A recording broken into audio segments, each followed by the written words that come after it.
बिस्मिल्लाहिर्रहमानिर्रहीम। अस्सलामुअलैकुम वीवर्स, आप देख रहे हैं Saudi Urdu news channel.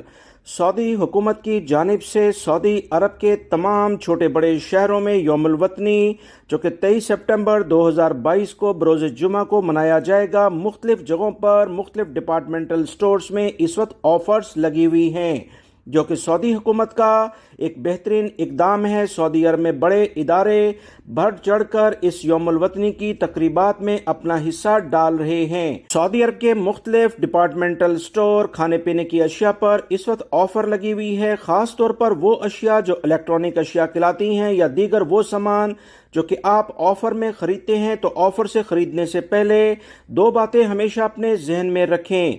Saudi हुकूमत तो अपनी आवाम को बेहतरीन सहूलियात फराहम कर रही है। यौमुल वतनी की मुनासबत से गैर मुल्की अफराद ने अगर ये सामान अपना सऊदी अरब में ही इस्तेमाल करना है तो ये बेहतरीन मौका है कि आप अपनी ज़रूरियात के लिहाज से सामान खरीद लें।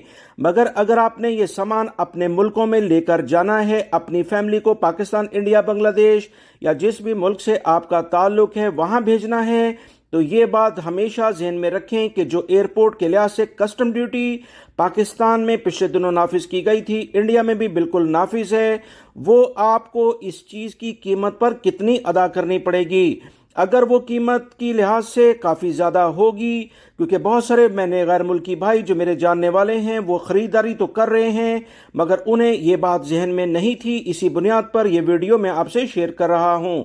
अगर आपने चीज़ पाकिस्तान, इंडिया में ट्रांसफ़र करनी है या खुद लेकर जानी है तो कितनी कस्टम ड्यूटी इस पर लगेगी वो लाजमी जहन में रखिएगा, क्योंकि कहीं ऐसा ना हो कि आप चीज़ें इस ऑफर्स में ख़रीद लें और उसके बाद अपने मुल्क ले जाने के लिए आपको मुश्किलात खड़ी हो जाएं और फिर आप इसे औने पौने दामों बेचने पर मजबूर हो जाएं।